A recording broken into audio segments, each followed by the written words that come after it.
생산과 소비를 시작했습니다. 저번 시간에 한국에서의 시대적 과업에 대해서 설명을 했죠.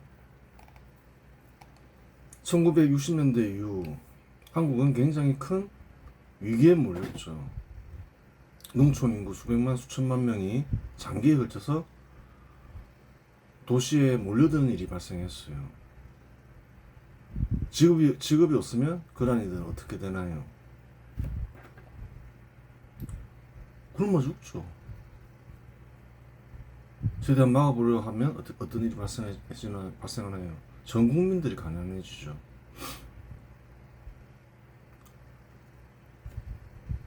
그래요. 그러한 일을 막아낸 정부가 어딘가요? 군사 정부죠. 굉장히 위험한 시기에 군사 정부가 등장해서 그 사업지 육성 정책을 썼죠. 그러면서 그 많은 사람들을 수천만 명을 사업체에 흡수하는데 성공을 하죠. 굉장히 큰 일을 해낸 거예요.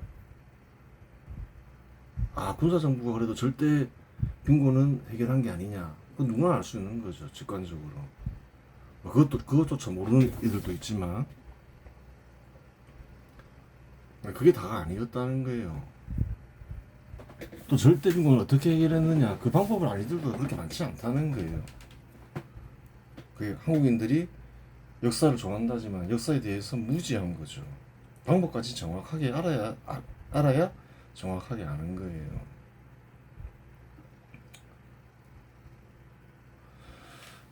그래요. 한국인들 중에 상당 부분은 이와 같은 일에 반발하는 세력이 많죠.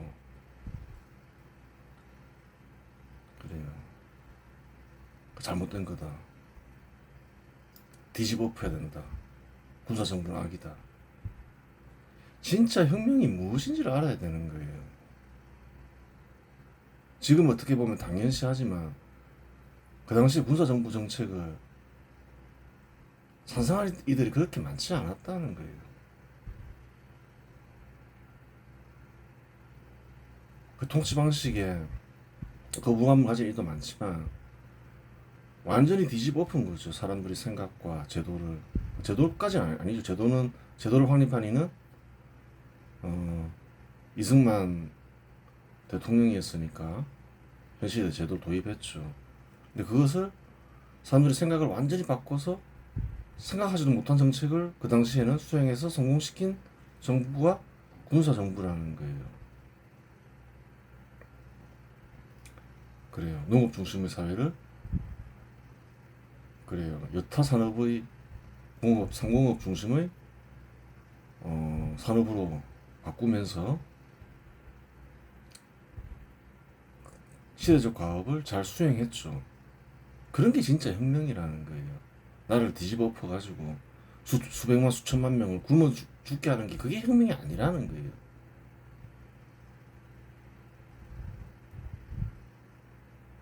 동학농민운동 이런 게 혁명이 아니라는 거예요.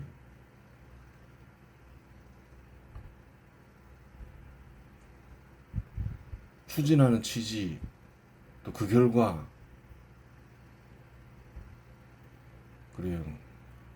또 옛날식으로 말하면 도탄에 빠져서 가난과 절망 속에 살아가야 될 사람들을 구제한 것. 이전에는 없던 생각과 정책으로. 그런 게 혁명이라는 거예요.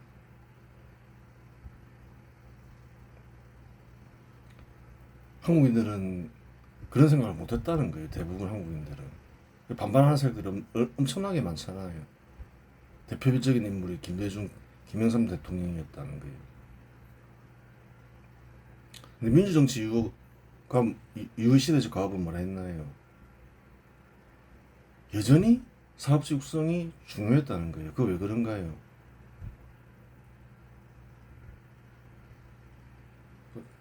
수명이 늘어나고 농촌 인구를 도시에 흡수하는 것을 끝이 아니었다는 거예요.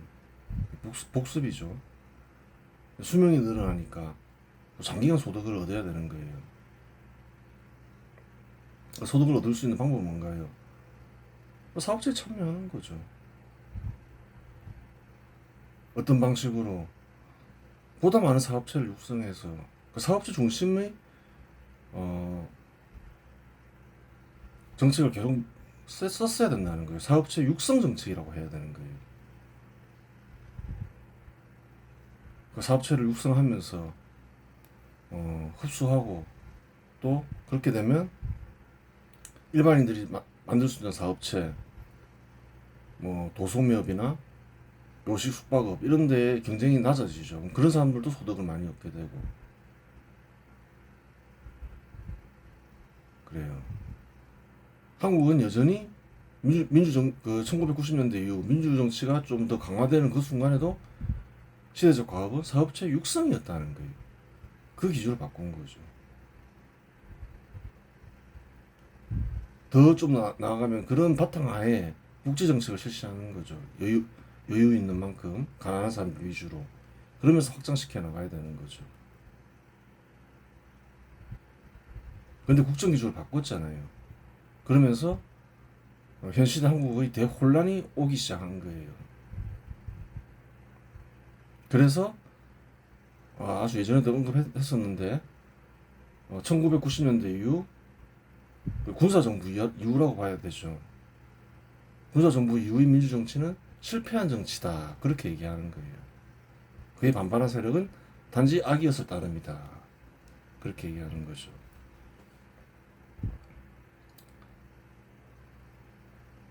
현 시대 충분히 발전한 곳에서는 이전에 누리지 못하던 풍요를 누리고 의학기술이 크게 발전함에 따라 평균 수명이 크게 늘어난다. 저번 시간에 했던 거고 이번 시간은 여기서부터 해야 되죠. 표 42를 보면 현 시대 한국에서 여러 종류의 산업들 중 숙박, 요식업, 유통도소매의 평균 순소득률은 각각 0.3%와 0에서 3%와 1에서 4%로 다른 산업들에 비해 현저히 낮다. 그렇죠. 전체 일반적 기대 순소득률에도 크게 못 미치죠. 좀 더 깊이 들어가 보자는 거예요. 기왕 하는 거 확실하게 알고 넘어가면 좋잖아요. 다시 또 볼 이유가 없잖아요. 그와 같은 자본들의 특징을 보면 고도의 기술 자본과 큰 규모의 화폐 자본을 필요로 하지 않는 관계로 누구나 약간의 기술 자본과 화폐 자본만 있으면 투자가 가능하다. 그래서 사업체를 만들 수 있다. 투자하여 사업체를 만들 수 있다. 그렇죠. 많이 하죠 사람들이. 한 큰 재산 없이 할 수 있잖아요. 임대료를 지급하면서 그런 사람들 많죠. 한 600만 명 가까이 되죠. 그 가족들 수도 합치면 1000만 명이 넘어가죠. 굉장히 많은 사람들이 그런 업종에 종사하면서 소득을 얻고 있다는 거예요. 근데 평균 순소득률이 굉장히 낮죠. 평균 순소득률이 높은 산업에서 그러한 산업들에 종사하는 사람들을 충분히 흡수하지 못할 경우 생존을 위한 소득을 얻으려는 사람들이 투자가 몰려 그러한 산업의 평균 순소득률은 자연히 떨어진다. 그 사업체 육성이 마찬가지로 제일 필요한 시대적 과업이었다. 그것을 알 수 있는 거죠. 1000만 명 이상의 사람들이 그 충분한 소득을 얻기 위해서는 굉장히 중요한 일이에요. 사람들이 그 인식을 못했죠, 그동안. 수십 년간. 그 엉뚱한 소리를 하고 살았던 거예요. 현 시대 한국에서 숙박요식업과 유통도소매업의 평균 순소득률이 낮다고 해서 과거에도 항상 현 시대의 평균 순소득률과 같았던 것은 아니다. 되게 낮잖아요. 와, 원래부터 이랬을까? 조사해봐야 되겠죠. 오히려 일정 시기에는 이들 산업의 평균 순소득률 역시 일반적 기대 순소득률보다 높았던 시기도 존재했다. 믿을 수 없다. 현실의 사람들은 그렇게 생각할 수 있잖아요. 예전에는 그래요. 돈 잘 버는 시기가 있었어요. 그런 업종에서도. 현실 한국에서 도소매업에 종사하는 이들 보면 가난한 경우 많죠. 예를 들어서 한때 서울에서 동대문 시장이나 남대문 시장에 가면 현 시점에서 가면 텅텅 비어 있지만 예전에는 북적북적할 때가 있었다는 거예요. 그 소문에 그러한 상점에서 1,000만 원 이상 벌지 못하는 사업주는 바보라는 말도 있었다는 거예요. 1990년 전후로 해서. 지금도 1,000만 원이 작은 돈이 아니지만 그때 1990년 전후에서 1,000만 원이란 거는 엄청나게 큰 돈이죠. 지금으로 치면 한 3, 4천만 원에 해당하는 돈으로 보면 되는 거예요. 그 당시 한번 급여를 보라는 거예요. 한 2, 300 정도 될 거예요. 그런 시기도 있었다는 거예요. 물론 수완이 좋고 몫이 좋은 그런 곳이긴 했다마는 그런 적도 있었다는 거예요. 왜 그런 일이 벌어졌을까 생각을 해봐야 된다는 거예요. 근데 왜 지금은 이렇게 어려워졌을까? 근본적인 이유가 뭘까? 사람들이 생각이 없다는 거예요. 이는 해당 산업들이 한때는 일반적 기대 순소득률을 상회했기 때문에 많은 자본이 몰렸고 그에 따라 자본의 팽창이 일어났던 결과이다.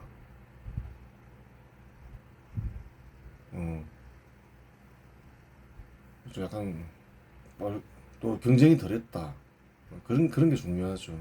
그리고 다른 산업들의 참여자들이 소비가 크게 증가하고 있는 상황이었다. 그게 핵심이죠. 바꿔야 돼요. 말을 바꿔야 되네. 일반적 기대 순소득률 역시 모든 산업에 일률적으로 적용할 수는 없다. 일반인들이 투자할 수 있는 산업과 일반인들이 투자할 수 없는 산업으로 나누어 분석해야 한다. 일반인이 투자 가능한 산업의 일반적 기대 순소득률 일반 순소득률을 저자본 일반적 기대 순소득률로 규정하고 일반인이 투자 불가능한 산업의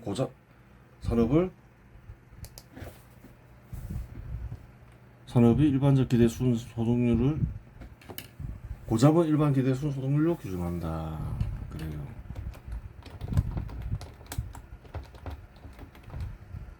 이렇게 규정하고 한번 분석해 보자는 거예요. 예전에 얘기했죠. 규정을 해야지 인식이 정확하게 된다.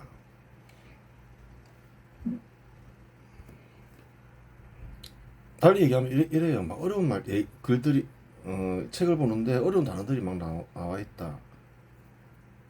근데 규정이 안 나와 있다. 그런 책은 덮으라는 거예요. 인식이 안 되는 책이니까. 규정을 하면서 정확하게 알려줘야지 이런 사람이 이해할 수가 있는 거죠.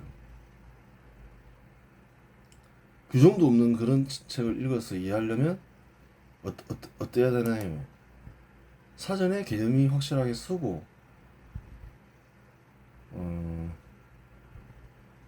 능히 그 단어의 참된 뜻을 살필 수 있는 경지에 이른 사람이나 그런 책을 읽을 수 있는 거예요.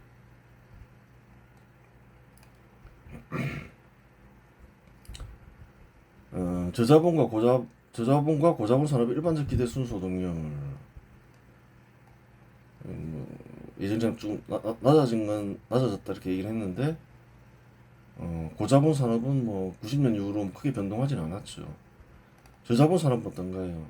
숙박, 요식업, 도소매업 6.5%에서 지속적으로 하락했다는 거예요. 2.6%까지. 그 결과 우리는 쉽게 확인할 수 있잖아요. 이 낮아지면서 동대문 시장과 남대문 시장 대부분의 상가들이 폐업을 했더라.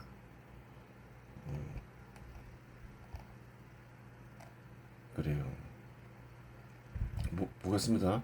어떠한 산업에서는 평균 순소득률이 일반적 기대 순소득률보다 높을 경우 투자는 활발해진다.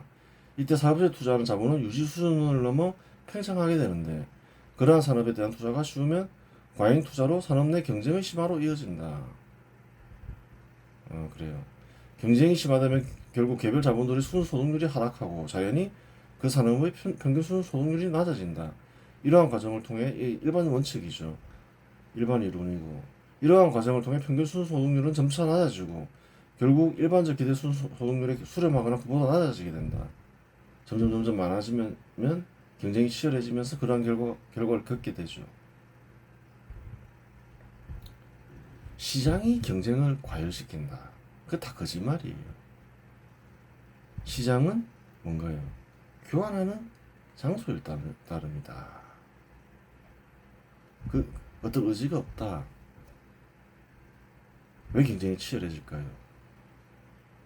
그 잘 생각해 봐야 된다는 거예요. 사업체를 예전처럼 육성을 해서 계속 육성 정책을 썼다. 그러면 어떻게 됐을까요? 많은 사람들이 사업체 육성을 하면서 사업체 흡수되겠죠. 그럼 저자본 산업은 어떻게 될까요? 얘기했죠.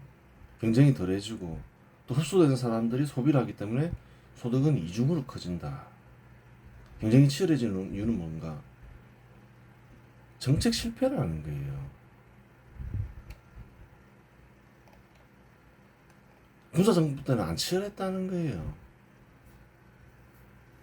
사업체 참여자들, 근로자와 사업체 소유주만 소득이 증가한 게 아니라 이런 저자본 산업에 투자하는 사업체 사장 역시 큰 소득을 얻었다는 거예요.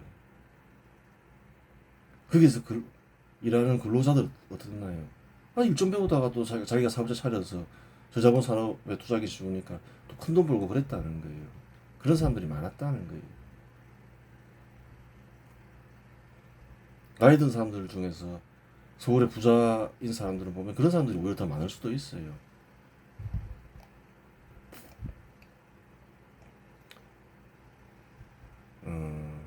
그래요. 산업별 순소득률 한번 보자는 거예요. 좀 구별해야 되겠죠.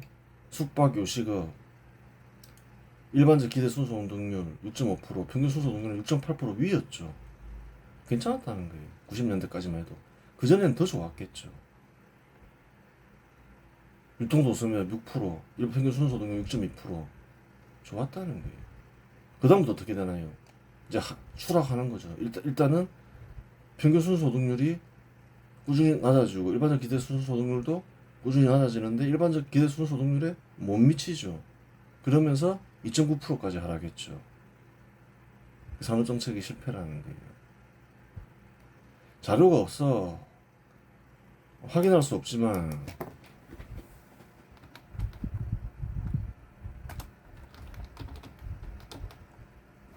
1990년 이전에는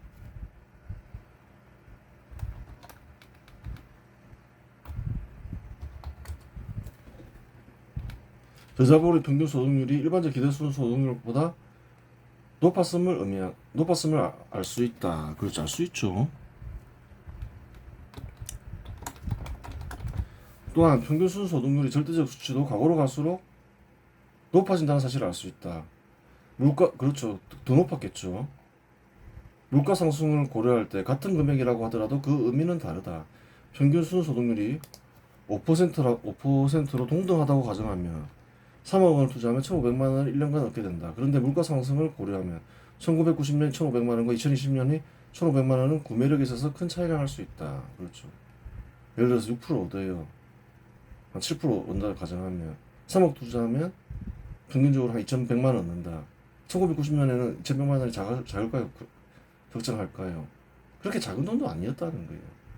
2020년에 7%면 어떤가요? 3억 투자하면 2,100만 원 생활이 되냐는 거예요. 한 명은 잘하면 생활이 될 수 있죠. 7%라고 가정하면 2.4%면 턱도 없죠. 1,400만 원이잖아요.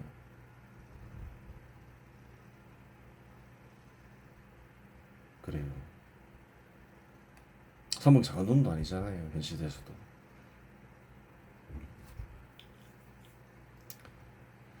그런데 숙박 요식업과 유통 도소매 평균 소득률은 각각 4.4%, 3.3% 하락했다. 더 높아졌어야 되는 거예요. 이쪽에 종사하면서 살아가야 될 사람들이, 이쪽에 종사하는 사람들이 충분한 소득을 얻기 위해서는 돈 가치가 떨어지니까 평균 순소득률은 더 높아져야지 충분한 소득을 얻을 수 있겠죠. 왜 실패했냐를 생각해 보라는 거예요. 앞에서 언급했죠. 군사정부 때는 왜 성공했고, 그 민주정치가 신바되는 과정에서는 왜 이렇게 실패해 버렸느냐, 사람들이 왜 이렇게 살기 어려워졌느냐. 국정기조를 바꿔서 그렇죠. 그 국정기조가 굉장히 중요한 거예요. 문제의 심각성은 충분한 소득을 얻지 못하고 오히려 재산을 탕진할 가능성이 큼에도 불구하고 한국에서 저자본 사업체에 대한 투자는 지속적으로 상승하고 있다는 사실이다. 이렇게 이렇게 그 평균 소득이 낮은데도 투자가 지속되고 있어, 더 증가하고 있어. 이것도 확인해봐야 된다는 거예요. 증가할 수 있나요, 없나요? 낮으면 증가 안 한다면서 이렇게 얘기할 수도 있잖아요.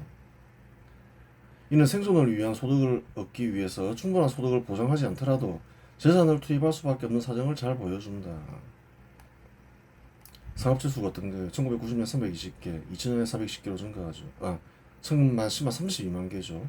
32만 개에서 숙박이 50억입이 42만 개로 증가하죠. 2010년에는 56만 개로 증가하죠. 2020년에는 71만 개로 증가하죠. 유통도소매업도 마찬가지죠. 투자 금액도 꾸준히 증가하죠. 이 어떻게 된 거냐? 앞에서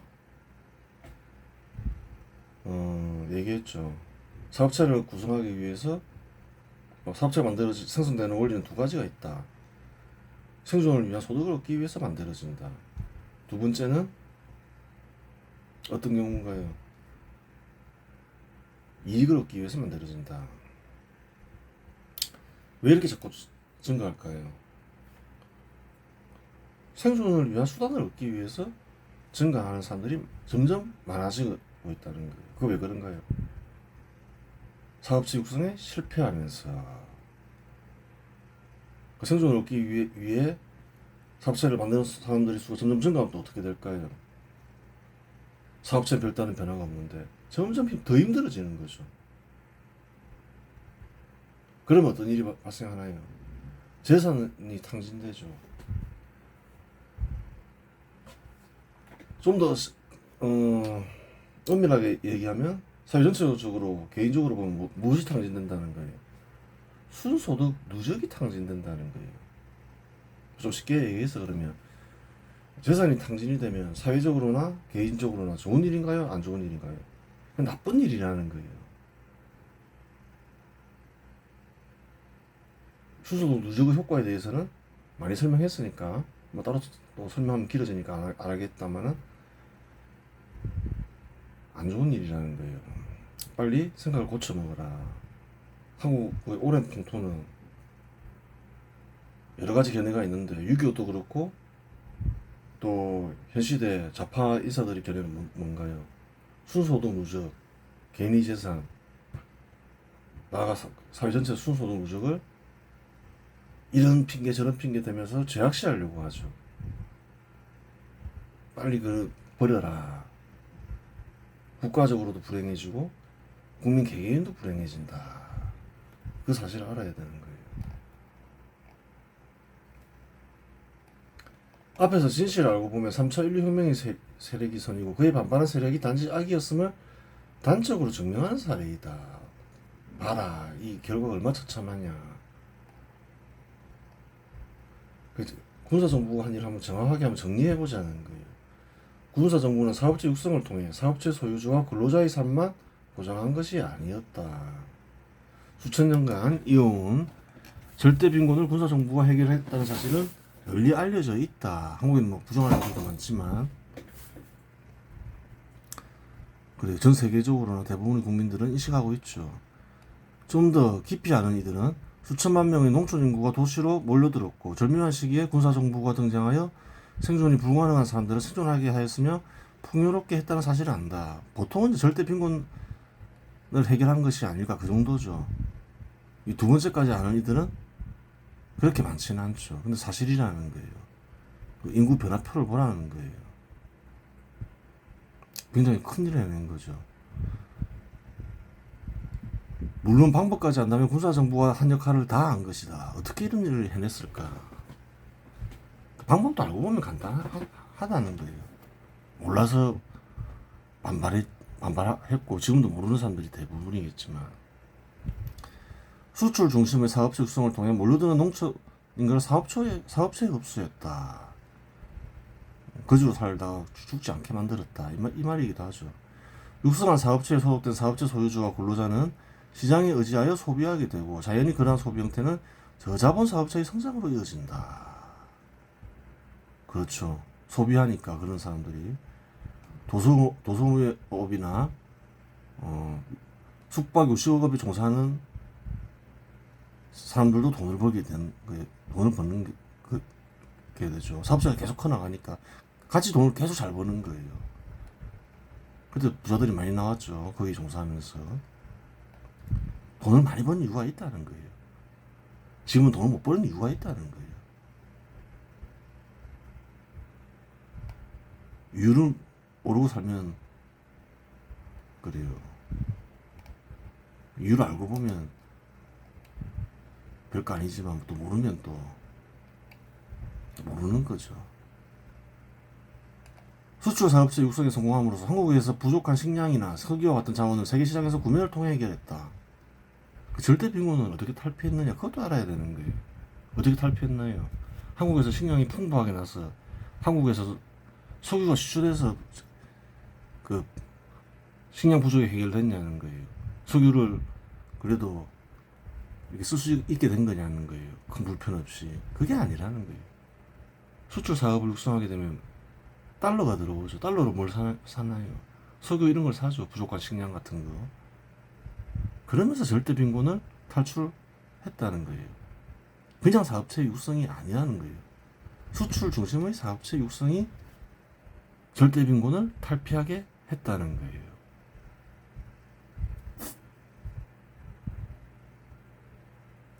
그게 절대 빈곤을 탈피한 방식이었다는 거예요. 다 반대했잖아요. 반발 세력이 다는 아니지만 대부분이 반발했잖아요. 이러한 방식으로 절대 빈곤에서 벗어나게 되었다. 알고 보면 간단한데 모르면 또 절대 모르는 거죠. 또 뭐 있냐? 또한 군사정부는 중화공업을 육성하게 되는데 이로써 육성하는 사업체의 생산성 역시 강화되고 사업체에 참여하는 이들의 소득은 더욱 커졌다. 생산성이 커지면 사업체의 생산성이 커지면 또 참여하는 이들의 소득이 커지죠. 예전에 살펴봤죠. 그래요. 그러면 또 어떤 일이 이어지나요? 또 그게 참여하는 사람들의 소비가 커지죠. 그럼 또 뭐가 커지나요? 그 결과 저자본 사업자 참여자의 소득 역시 절로 커졌다. 그렇죠. 소비가 커지니까. 세금은 사업체와 사업자 참여자 소득의 일부가 변해서 된 것이다. 세금은 또 어떻게 뭐냐? 사업체와 사업자 참여자 누가 있나요? 사업체 소유주 근로자가 있죠. 그들의 소득의 일부가 세금이 되는 거죠. 사업체와 사업자 참여자의 소득이 기하급수적으로 커지니 정부의 세금 역시 기하급수적으로 커져 복지정책 역시 수행이 가능해졌다. 그러면서 군사정부에서 복지정책이 조금씩 실시가 되죠. 형편에 맞게. 그게 맞는 거죠. 어느 정도는. 완벽하진 않더라도. 좀, 그래요. 뭐, 그 뒤에서 하나 따져봐야 되는 거죠. 완벽하지가 않고 또 여러 가지 또 문제를 낳고 있는 거죠.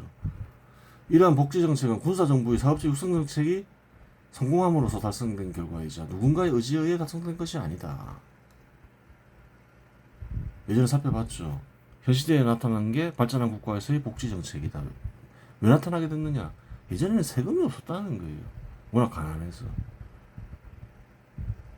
정부가 베풀어야 한다. 그런 생각을 몰라서 실시를 못한 게 아니라는 거예요. 돈이 없으니까. 물자가 없으니까. 그런데 3차 인류혁명에서 성공하게 되면 실시가 가능해지는 거죠. 3차 인류혁명 수행한 이들이 누군가요? 제도를 수립한 이는 이승만 대통령이고 또 이제 이런 절대빈곤에서 탈출시키면서 산업을 육성한 정부는 군사정부잖아요. 실제로. 그러면서 내 말을 들어보면 대단하다는 거예요. 그것도 아주 적절한 시기에 도시로 몰려드는 수천만 명을 다 흡수해버렸잖아요. 얼마나 대단한 일인가요. 농촌도 발전했잖아요. 공업과 다른 다양한 산업들이 발전하면서 농촌도 잘 살게 되고. 농촌 사람들이 뭐 희생한 게 뭐가 있어요. 도시 인구, 농촌 인구를 따로 분리해서 그런 거예요. 도시로 몰려드는 수천만 명, 수백만 명, 수천만 명, 농촌 사람들이잖아요. 굶어 죽을 사람도 살려줬잖아요. 수백만 명 이상, 수천만 명이 이를 수도 있고. 농촌 인구, 도시 인구를 따로 본다는 거죠. 도시로 몰려든 대부분 사람들이 농촌 사람들인데 바보 같은 얘기를 하고 있는 거예요.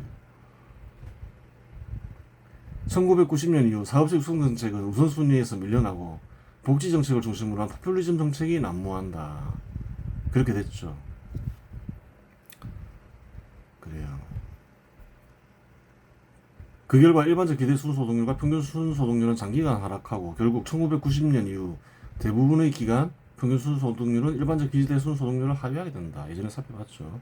그 여파로 주도하는 산업에서 흡수할 수 있는 사회 구성원들의 수는 한계에 부딪히고 보다 많은 인구들이 저자본 사업체에 참여하게 됨으로써 저자본의 사업체의 경쟁은 치열해지면서 평균 순소득률은 감소한다. 그래요. 좋은 일이 아니죠. 사업체 육성 정책을 포기함으로써 발생한 거죠. 그러면 또 순소득 누적이 감소하게 되고, 그러면 개인적으로나 국가 전체적으로나 점점 힘들어진다. 어쩔 수 없이 저자본에 투자하는 이들 중 많은 이들이 재산을 탕진하게 된다. 즉 국정 기조를 바꾼 결과는 주도 산업이 투자를 저해하는 결과로만 나타나지 않는다. 그러한 산업과 더불어 성장하고 쇠퇴하는 산업과 그러한 산업에 종사하는 사람들의 상가도 직결되는 것이다. 더불어 성장하고 쇠퇴하는 사업체는 뭔가요? 저자본 사업체인 거죠. 같이 망한다. 그렇게 되는 거예요. 그러면서 국가가 쇠퇴하다가 멸망에 이르게 된다. 금상첨화나 설상가상이라는 말이다. 그래서 금상첨화나 설상가상이라는 말이 있다. 뭔가요, 그게?